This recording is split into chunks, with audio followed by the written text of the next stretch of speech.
Hello, in this video I'm going to illustrate some of the tips needed in Multisim Live to complete Lab 7. Here I've already connected the circuit schematic necessary for the first part of the experiment. The only component that's new in this experiment is the Zener diode, and to place it you can simply go to the diodes here and then place it. The next step is to control or to adjust the breakdown voltage, and to do that you can simply double click the diode and then adjust the settings here for the breakdown voltage.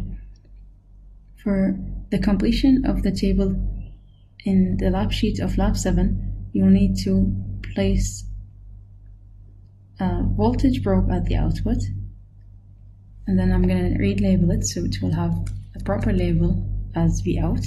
Then I'm going to place a current probe for the measurement of IZ. If needed, you might want to click on Flip Current Measurement just to change the direction of the current probe. But just make sure that it is pointing down for you to be able to match the convention in the original circuit schematic. I will relabel the current probe to IZ. Next, I'm going to click Run to be able to read the measurements.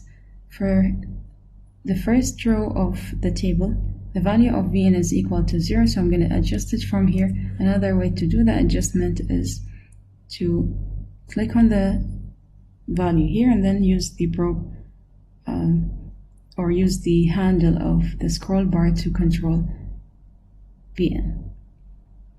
Notice that Vn increments by 0.5 every time.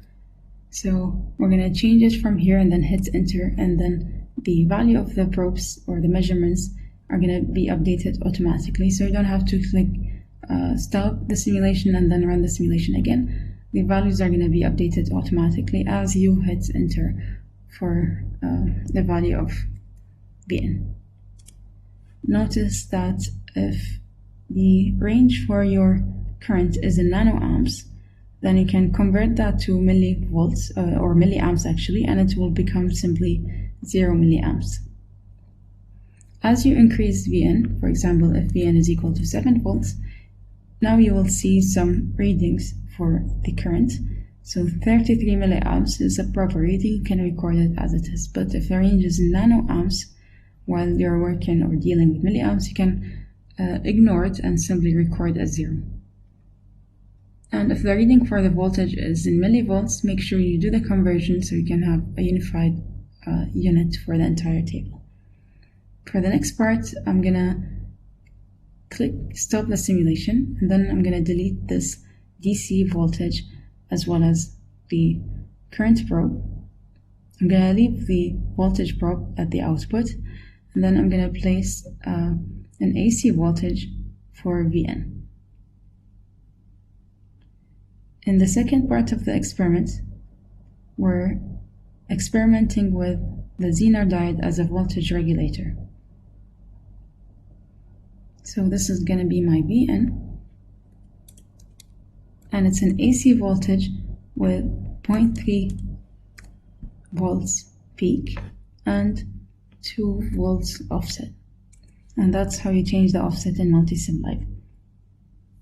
Next, I'm going to place a probe at Vn, and I will relabel it so it will have a label, a proper label, which is Vn. Next is to change the simulation from interactive to transient, and then click Run. The rest of the circuit is exactly the same, but I'll now click on Split to split the screen into half so I can see the circuit as well as the grapher. The next step is to increment the offset until you see the regulation at the output. As you change the offset, you need to click Run again to update the grapher or to update the analysis plot.